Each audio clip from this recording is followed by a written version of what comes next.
Hello everyone, আসসালামু আলাইকুম। কেমন আছেন সবাই?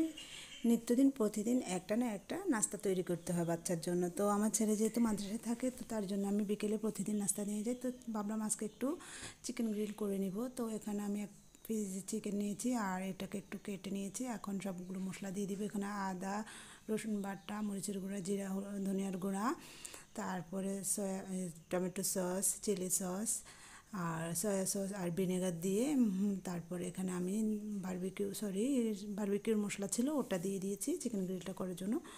তো সবগুলো মশলা একসাথে দিয়ে আমি হাতের কাছে অল্প কিছু মশলা ছিল ওগুলো দিয়ে আমি তৈরি করেছি। প্রায় সময় কিন্তু আমার বাচ্চা যখনই খেতে চায় তখনই আমি ঘরে এরকমভাবে তৈরি করে দিই।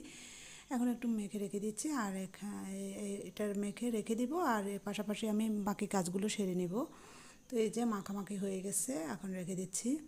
তো আমার ভিডিওগুলো ভালো লাগলে অবশ্যই একটা লাইক দিয়ে চ্যানেলটি সাবস্ক্রাইব করে শেয়ার করে দিবে, কমেন্টস করে জানাবে কার কার বাচ্চার জন্য এরকম তোমরা তৈরি করো। তো এই যে আমি ফ্রাইটা করে নিচ্ছি আর চিকেন রোলটা করে নিচ্ছি সামান্য একটু তেল দিয়ে। আমি এখন এটাকে উল্টোপাল্টা ভেজে নিব। তো কেমন হয়েছে ভিডিওটা? আল্লাহ হাফেজ। Thanks for watching video.